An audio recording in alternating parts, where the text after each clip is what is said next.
নমস্কার বন্ধুরা, welcome back to my channel.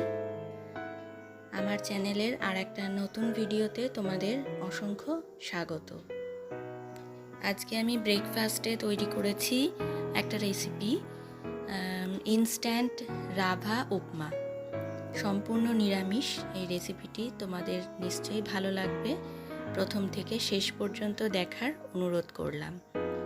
তো দেখো, সবার প্রথমে আমি কড়াইতে সাদা তেল ঢেলে দিয়েছি। পরিমাণ মতন সাদা তেল দিয়ে আমি তেলটাকে গরম হতে দেব কিছুক্ষণ। তেলটা গরম হয়ে গেলে পরে এর মধ্যে আমি দিয়ে দিয়েছি কালো সর্ষে।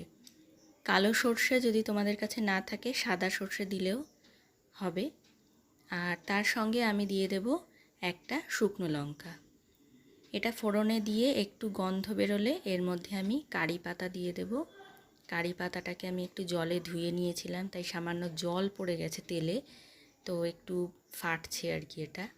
তো যাই হোক, এবারে এটা ভাজা ভাজা হয়ে গেছে। এর মধ্যে আমি দিয়ে দেব গ্রেট করে রাখা আদা। এটা কিন্তু সম্পূর্ণ নিরামিষ, তোমরা চাইলে এখানে পেঁয়াজ ব্যবহার করতে পারো যারা নিরামিষ খাবে না। এরপরে আমি কয়েকটা সবজি কেটে ধুয়ে নিয়েছি। দেখতে পাচ্ছ এখানে আছে আলু, গাজর, ক্যাপসিকাম, বিনস। এগুলোকে আমি ধুয়ে নিয়েছি। তোমরা তোমাদের পছন্দ মতন সবজি দেবে। সবজিটাকে দিয়ে লো ফ্লেমে রেখে ঢাকা দিয়ে দিয়ে রান্না করতে হবে যাতে সবজিটা সেদ্ধ হয়ে যায়। তো আমি বেশ কিছুক্ষণ এটাকে ঢাকা দিয়ে দিয়ে রান্না করেছি। এরপরে আমি এখানে দিয়ে দিয়েছি কিশমিশ। কিশমিশটা দিলে কিন্তু এই রান্নাটার টেস্ট অনেকটাই বেড়ে যাবে। তো আমি এবারে এটাকে খুব ভালো করে নাড়াচাড়া করে ভেজে নেব। এরপরে আমি এখানে দিয়ে দেবো চিনেবাদাম। চিনেবাদামটাকে আমি হালকা ভেজেই রেখেছিলাম, তো এখানে আমি আরেকবার একটু তেলের সঙ্গে সবজির সঙ্গে একটু ভেজে নিচ্ছি।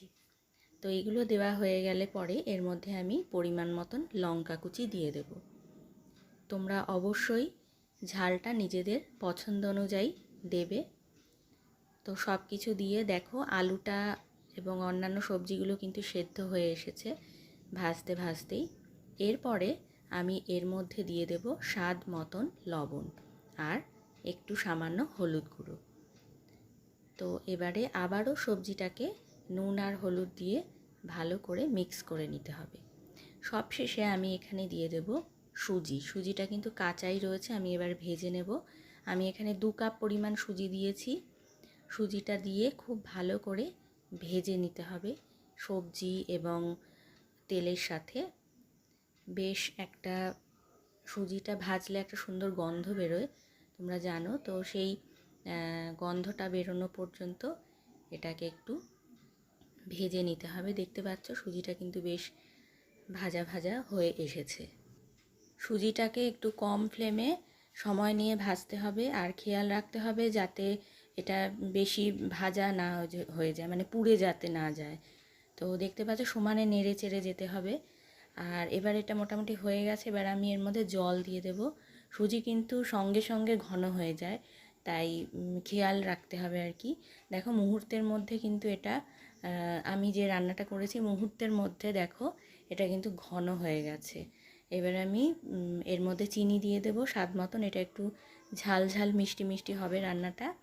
আর তার সাথে সাথে আমি কয়েকটা বাদাম ভেজে রেখেছিলাম, চিনে বাদাম, সেটাও দিয়ে দেবো। এখানে তোমরা অবশ্যই কাজু বাদামও দিতে পারো, তাহলেও এটার খুব ভালো টেস্ট হবে। সব শেষে আমি দিয়ে দেব পরিমাণ মতন ঘি। ঘি দিয়ে এটাকে আরও কয়েকবার একটু নাড়াচাড়া, গ্যাস কিন্তু আমার মানে একদম লো ফ্লেমে দেওয়া রয়েছে। তো এবারে নাড়াচাড়া করে এটাকে সার্ভ করে দিতে হবে গরম গরম।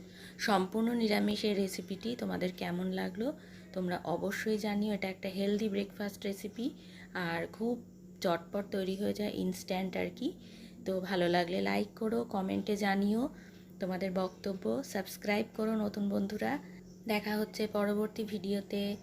সকলকে অসংখ্য ধন্যবাদ।